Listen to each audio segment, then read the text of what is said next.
Assalamualaikum warahmatullahi wabarakatuh. Kembali lagi bersama saya Zainal Mutakin pada kelas Ilmu Komunikasi semester 1 jurusan KPI Komunikasi Penyiaran Islam, Fakultas Usuluddin Adab dan Dakwah Yayasan Syekh Nurjati Cirebon. Pada kali ini kita akan melanjutkan core learning perkuliahan Ilmu Komunikasi. Untuk kali ini yaitu membahas tentang model-model komunikasi. Baik, pada pertemuan kali ini di pertemuan model-model komunikasi ingin membahas salah satu kajian ilmu komunikasi. Tentu sebuah goalsnya atau tujuannya yaitu bagaimana kita memahami dan menjelaskan model-model komunikasi itu melalui definisi dan klasifikasi berdasarkan para ahli. Jadi model-model komunikasi ini sudah diklasifikasikan oleh beberapa ahli dalam ilmu komunikasi. Ya, salah satunya yaitu Laswell, terus kemudian Newcomb dan lain sebagainya. Adapun sumber referensi yang kita gunakan ada dua referensi di sini, yaitu buku dari Ilmu Komunikasi Suatu Pengantar yang ditulis oleh Profesor Dedi Mulyana, terus juga Ilmu Komunikasi Sebuah Pengantar yang ditulis oleh beberapa penulis yang diterbitkan oleh Yayasan Kita Menulis. Nah, buku ini bisa menjadi acuan teman-teman untuk mempelajari core learning model-model komunikasi sebagai bagian dari kajian ilmu komunikasi itu sendiri. Sebelum jauh kita membahas model-model komunikasi, akankah alangkah lebih baiknya kita membahas sedikit tentang apa sih definisi model itu sendiri. Jadi model itu merupakan suatu kerangka konseptual ya, atau kerangka kerja konseptual yang memiliki fungsi untuk menggambarkan penerapan teori untuk kasus-kasus tertentu. Jadi pada kasus-kasus tertentu ya, bisa digambarkan penerapan teorinya itu melalui kerangka konseptual atau kerangka kerja konseptual. Jadi model ini merupakan kerangka kerja konseptual yang berfungsi untuk menggambarkan penerapan teori untuk kasus-kasus tertentu. Nah, sehingga bagi seorang atau individu yang mengkaji ilmu komunikasi, model-model ini bisa dijadikan sebuah kerangka ya, atau sebuah kerangka kerja sehingga fungsi kerangka tersebut bisa menggambarkan teori apa yang diterapkan untuk mengkaji sebuah kasus-kasus dalam kajian ilmu komunikasi itu. Nah, berikutnya komunikasi itu sendiri akan terjadi saat kemudian informasi yang sama dipahami oleh pengirim dan penerima gitu. Jadi pengirim baik pengirim maupun penerima pada posisi yang sama ketika informasi itu terjadi.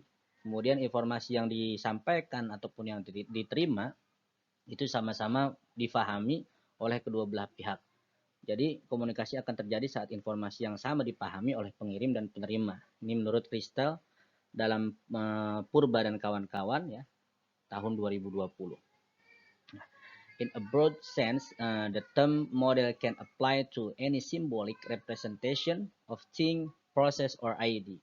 Nah, ada juga di sini dikatakan oleh Little John ya, bahwa dalam arti luas model ini dapat diterapkan pada representasi simbolis apapun dari suatu hal. Nah, terus proses atau ide gitu.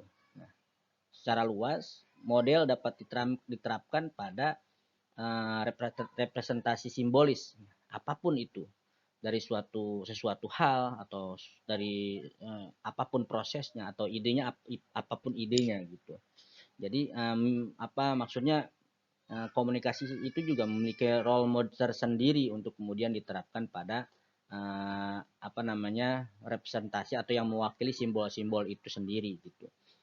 Terus juga model juga mereduksi fenomena komunikasi, artinya ada nuansa komunikasi lainnya yang mungkin terabaikan atau tidak terjelaskan oleh model tersebut.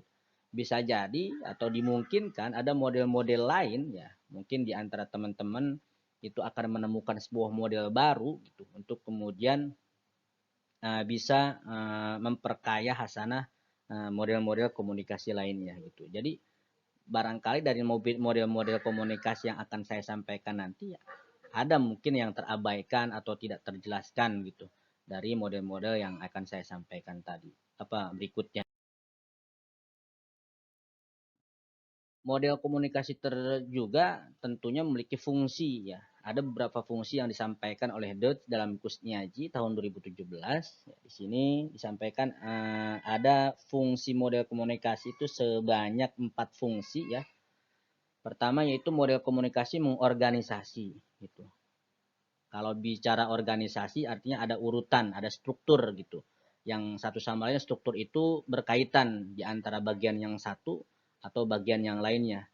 Semua sistemnya seperti itu. Jadi model komunikasi mengorganisasi ini mengurutkan serta mengaitkan suatu bagian yang satu atau suatu bagian atau sistem ya dengan bagian sistem lainnya sehingga memperoleh gambaran secara menyeluruh gitu. Jadi tidak dikatakan sebuah organisasi tanpa ada kaitan antara satu bagian dengan bagiannya yang lainnya. Jadi kalau semua sudah keterkaitan maka gambaran sebuah organisasi itu akan terlihat gitu seperti itu. Maka model komunikasi itu berfungsi sebagai mengorganisir gitulah kira-kira ya. Mengorganisir bagian yang satu dengan bagian yang lainnya. Nah, fungsi berikutnya yang kedua yaitu model komunikasi menjelaskan. Model komunikasi juga kemudian memiliki fungsi menjelaskan sesuatu hal untuk penyajian informasi yang secara sederhana gitu bisa difahami oleh halayak itu sendiri gitu. Nah, model berikutnya yaitu komunikasi heuristik yaitu memberikan gambaran tentang komponen-komponen pokok dan sebuah proses atau sistem. Nah, ini dijelaskan dalam fungsi model komunikasi. Jadi komunikasi heuristik itu memiliki fungsi yang menggambarkan tentang komponen-komponen pokok dalam komunikasi itu sendiri atau dalam hal ini adalah kaitan dengan informasi maupun pesan dan lain sebagainya. Nah, sebuah prosesnya atau sistemnya itu sendiri. Berikutnya model komunikasi prediksi gitu. Jadi model komunikasi prediksi ini menggambarkan keadaan di mana kita memperkirakan tentang hasil atau akibat yang akan dicapai. Gitu. Jadi seorang komunikator sudah bisa memprediksi gitu ya, bahwa pesan informasi yang akan disampaikan itu sudah terprediksikan, sudah dikira-kira gitu. Kira-kira hasilnya atau akibatnya akan dicapai itu apa gitu.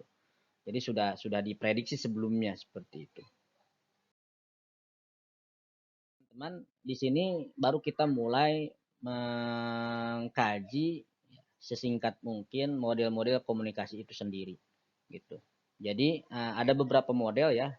Ini ada banyak model, ada model SR, ada model Aristoteles, model Laswell, model Newcomb, model Wesley dan MacLean. Ada juga model Gebner, ada model Berlo, ada model de Fleur ya, ada model Tube, ada model Gadikan dan Kim, ada model interaksional, ada model Shannon and Weaver ya gitu. Kita bahas SR ya, itu kepanjangan yaitu kepanjangannya stimulus respon gitu ya. Nah, ada rangsangan, ada respon gitu. Di sini dikatakan dalam model SR ini bahwa komunikasi sebagai sebuah proses baik aksi maupun reaksi yang sangat sederhana ya melalui prediksi perilaku respon manusia gitu. Jadi respon manusia itu biasanya diawali dengan sebuah prediksi juga gitu. Ada dua model stimulus respon yang kita tahu bahwa stimulus itu adalah sebuah rangsangan ya. Rangsangan itu kemudian akan mendapatkan sebuah respon gitu. Ada yang stimulus responnya itu positif ya pasti responnya pun akan positif. Ketika responnya itu umumnya negatif maka responnya pun stimulusnya itu negatif maka kemungkinan besar responnya itu negatif gitu. Ini berbalik keduanya. Nah, kita bisa lihat contoh di sebelah kiri saya itu ada gambar seorang perempuan ya. Ketika orang pertama menatap tajam ke orang kedua. Jadi seorang perempuan menatapkan tajam matanya ini ke orang kedua. Yang mana target kedua orang keduanya itu yaitu seorang laki-laki yang memberikan respon itu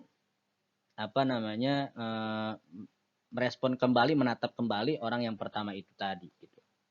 Jadi di sini kita bisa lihat bagaimana proses aksi dan reaksi yang sangat sederhana gitu ya.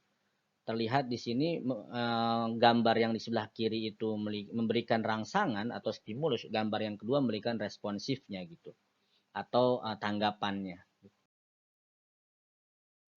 Yang berikutnya yaitu model Aristoteles gitu ya. Ini dikenal sebagai bapak retorika gitu. Itu model retoris atau rhetorical model. Ini biasanya terjadi pada kegiatan komunikasi publik ya. Menurut Angsori terdapat 3 unsur dasar.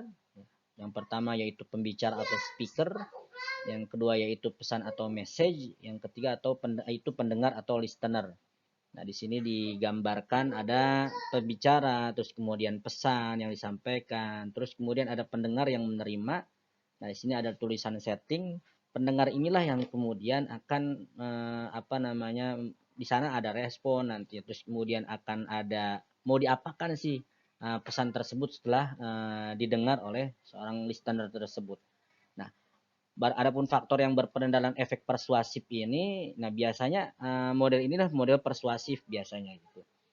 Jadi menurut Aristoteles, siapa Anda yaitu ethos, terus kemudian argumen Anda apa, logos, yang maksudnya logos itu yang masuk secara logika lah, logis gitu.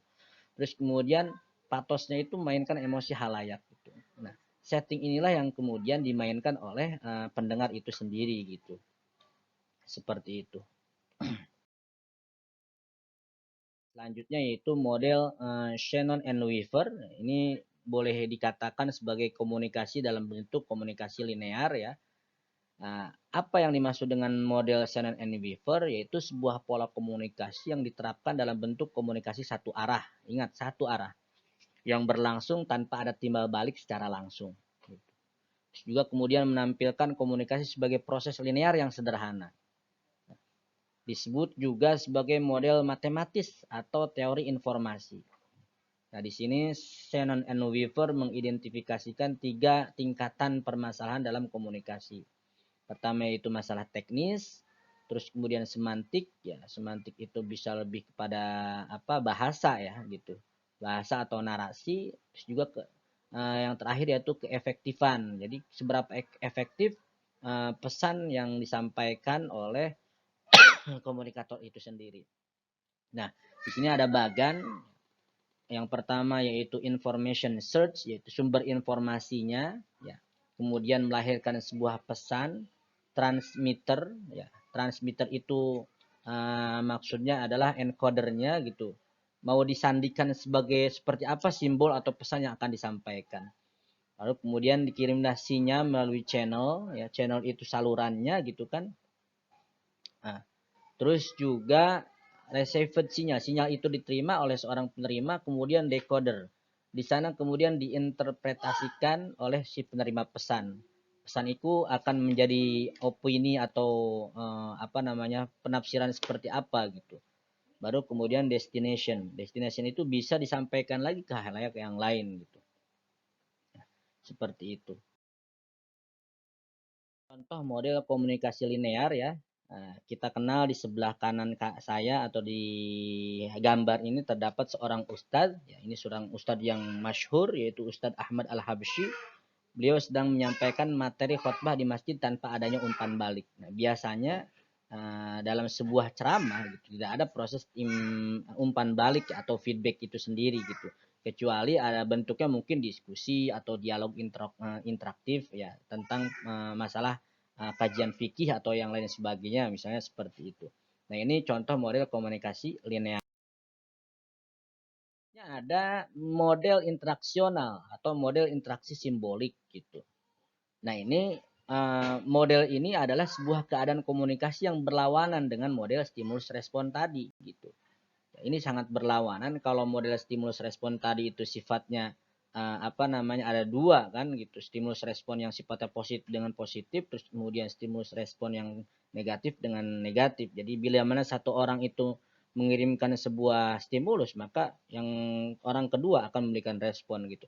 Nah, ini sebaliknya. Sebuah keadaan komunikasi yang berlawanan gitu dengan model SR itu tadi gitu. Di sini disampaikan bahwa menurut Weber Scammer itu bahwa model interaksional itu menganggap manusia lebih aktif, terus kemudian reflektif. Nah, udah masuk adzan sementara ya, sebentar. Nah, saya ulangi, menganggap manusia lebih aktif, terus kemudian reflektif dan kreatif dalam menafsirkan, ya, menampilkan perilaku yang rumit dan sulit diramalkan. Pada kegiatan model interaksional ini biasanya manusia lebih aktif gitu. Terus juga ada kegiatan sebuah refleksi dari sebuah pesan yang disampaikan. Terus juga menuntut kemudian kreatif orang yang mendapatkan informasi atau pesan tersebut dalam sebuah interpretasi atau tafsiran. Sehingga kemudian menampilkan perilaku yang sangat rumit dan sulit diramalkan. Di sini Weber-Schaemer menyampaikan ada 3 premis dasar dalam model ini. Pertama, yaitu manusia bertindak berdasarkan makna yang diberikan individu terhadap lingkungan sosialnya. Gitu. Terus juga kemudian makna ya tersebut berhubungan dengan adanya interaksi sosial yang dilakukan individu dengan lingkungan sosialnya. Nah, yang ketiga, makna kemudian diciptakan, dipertahankan lewat sebuah proses penafsiran gitu. Yang selanjutnya itu biasanya disampaikan dengan lingkungan lainnya gitu. Dihubungkan dengan lingkungan lainnya. Kita bisa lihat di sebelah kiri di sini ada proses tanya jawab antara siswa dan guru ya di sebuah kelas. Di sini terjadilah biasanya model interaksional gitu. Seorang guru sebagai penyampai informasi, murid yang banyak itu sebagai penerima. Nah, biasanya cara pandang atau cara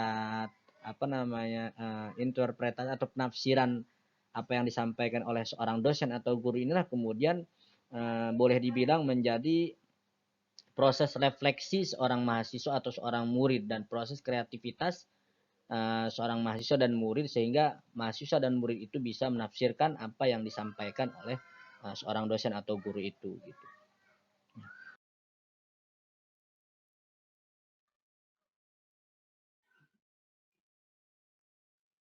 Nah, berikutnya yaitu model Laswell gitu ya. Jadi Laswell ini sudah pernah kita kaji ya di definisi komunikasi itu sendiri.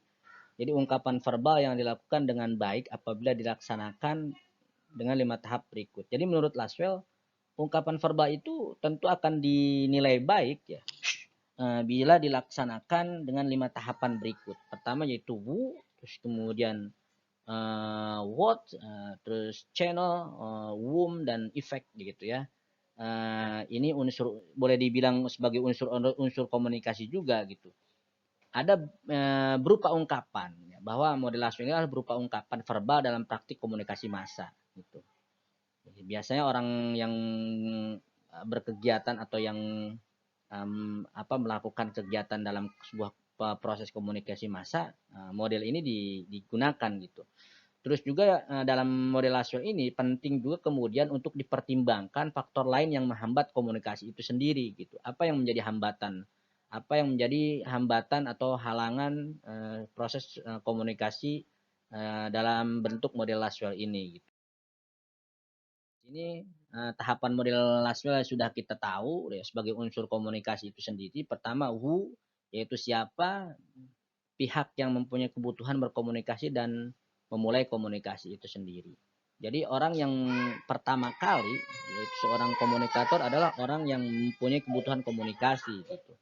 Nah, berikutnya adalah say what ya. Lalu komunikator itu mengatakan apa gitu. Apa yang dikatakan oleh seorang komunikator? Apakah isi yang di dalamnya adalah sebuah pesan yang akan dikomunikasikan atau bukan? Tentu biasanya isi yang akan disampaikan adalah sebuah pesan yang akan dikomunikasikan. Terus berikutnya adalah in which channel atau media atau saluran. Perantaranya apa? Pesan yang akan disampaikan itu melalui perantara apa? Lalu kemudian to whom, komunikan kepada siapa pesan itu akan disampaikan. Siapa yang akan menerima pesan tersebut. Untuk kemudian dianalisa melalui analisis halayak. Tentu cara atau metode analisis yang ada di kajian ilmu komunikasi itu sangat banyak gitu ya. Ada analisis framing, ada agenda setting dan lain sebagainya gitu seperti itu. With what effect di sini efek reaksi. Jadi sebuah akibat yang dihasilkan dalam proses keberlangsungan komunikasi itu sendiri. Setelah yang 4 itu terjadi, lalu apa efek yang akan atau reaksi yang akan timbul gitu. Jadi sebab akibatnya apa? Akibatnya akan menjadi apa gitu. Seperti dalam sebuah contoh di sini ada boleh kita katakan ini adalah siluet seorang orator politik atau kampanye politik gitu ya. Di sini praktek komunikasi massa dilakukan di lapangan terbuka gitu. Nah, ini istilah proses komunikasi massa digunakan gitu di sana. Teman, berikutnya adalah model Newcomb ya. Ini boleh dibilang sebagai pandangan psikologi sosial oleh Newcomb tahun 1953. Newcomb kemudian memberikan model dinamakan yaitu model ABX, ya, ABX gitu ya. Yaitu bagaimana kemudian model ini menggambarkan komunikasi sebagai sesuatu yang lazim, sebagai cara yang lazim dan efektif untuk mengorientasikan diri terhadap lingkungan mereka. Di sini ada sebuah gambar ya bahwa A dan B gitu, baik penerima pesan maupun penyampai pengantar pesan atau si pemberi pesan ya, si komunikator atau si komunikan yaitu penerima pesan itu sama-sama membahas sebuah topik gitu. Jika seseorang A misalnya menyampaikan sesuatu kepada yang lainnya si B mengenai sesuatu X gitu kan, ini gambaran model Newcomb itu seperti itu sebetulnya gitu. Ada seorang A menyampaikan sesuatu kepada yang lainnya yaitu si B tentang suatu X itu yaitu topik pesan itu pembicaraan. Di sini bisa kita lihat dalam sebuah berita contoh model Newcomb ini. Jadi ada di sini beritanya Lady Gaga batal konser di Jakarta. Ini sempat ya menarik perhatian karena ada pro dan kontra ketika akan dilaksanakan konser itu. Gitu. Isu ini tentu melibatkan pihak yang setuju untuk tetap diadakan dan juga pihak yang tidak setuju gitu seperti itu. Maka pada kasus ini bisa kita gunakan teori ABX Newcomb, di mana X adalah konser Lady Gaga ya sebuah topiknya itu. Yang kedua yaitu A adalah masyarakat yang setuju dan B adalah masyarakat yang tidak setuju. Biasanya B ini yang kemudian dominan untuk mengirimkan pesan kepada si A bahwa si pihak B itu tidak setuju dengan adanya konser Lady Gaga itu gitu. Nah, ada beberapa tahapan yang harus dilakukan di sini. Jadi mengharuskan pihak-pihak tersebut mencari kesepakatan gitu. Harus ada karena berawal dari sebuah perbedaan pendapat gitu untuk musyawarah mufakat terus kemudian juga mendapatkan hasil yang positif gitu di pihak yang A maupun di pihak yang B gitu. Biasanya di sini digunakan bisa menggunakan metode atau Newcomb simetri gitu untuk menghasilkan sebuah kesepakatan sehingga tidak ada gesekan-gesekan setelahnya gitu seperti teman-teman. Yang berikutnya adalah model Wesley dan McLean gitu ya. Model ini yaitu teoritisi komunikasi merumuskan suatu model komunikasi antar pribadi dan komunikasi massa. Jadi merumuskan suatu model yaitu dari model komunikasi antar pribadi. Kalau intra pribadi kan pribadi kita sendiri. Nah, ini antar pribadi gitu, antar pribadi dengan pribadi yang lain dengan komunikasi massa gitu.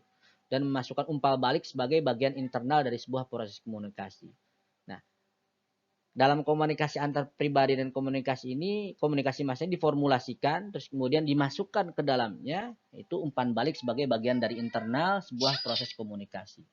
Nah, di sini ada 5 unsur. Pertama objeknya, yang kemudian orientasinya, terus pesannya, sumbernya, penerima, dan umpan balik gitu. Jadi ada objek awal, ada objek orientasi dulu di awal. Baru kemudian dijadikan sebuah pesan. Baru kemudian sumbernya siapa.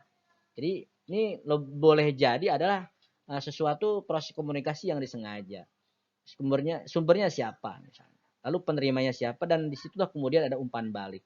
Nah, biasanya model komunikasi ini mampu membedakan pesan yang bertujuan purposif gitu dengan pesan yang tidak bertujuan. Jadi ada pesan yang bertujuan yaitu namanya purposif dan pesan yang tidak bertujuan. Jadi bisa dibedakan gitu, bisa dilihat dalam model komunikasi Wesley dan McLean ini gitu.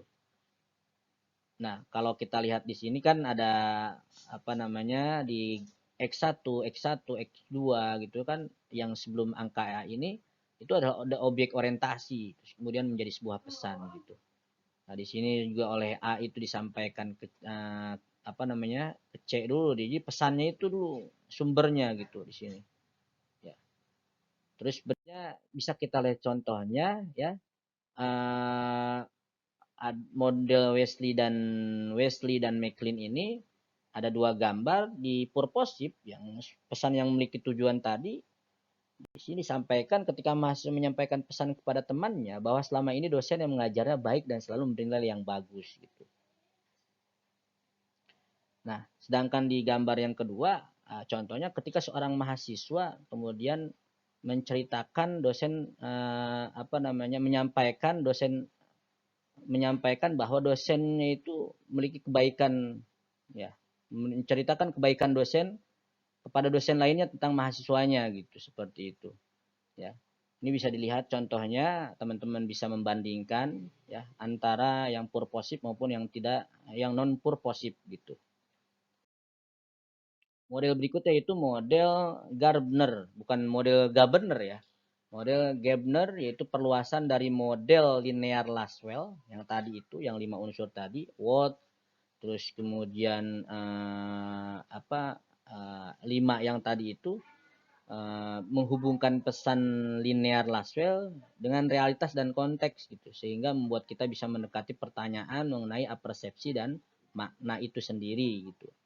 Nah, model Gardner ini juga memandang bahwa sebuah proses komunikasi dari dua dimensi berbeda, yaitu persepsi atau penerimaan. Ya, ini bisa dilihat. Nah, ini contohnya, misalnya kalau tadi model Lasso itu kan unsurnya ada 5 itu ya. Pertama, siapa yang menyampaikan pesan, terus kemudian pesannya apa, salurannya apa, penerimanya siapa, terus kemudian efeknya apa. Setelah itu proses itu terjadi semua, akan dikembangkan lagi gitu. Biasanya ada seseorang yang melakukan konferensi pers misalnya. Nah, seorang jurnalis itulah yang kemudian menggunakan model Gabner ini gitu.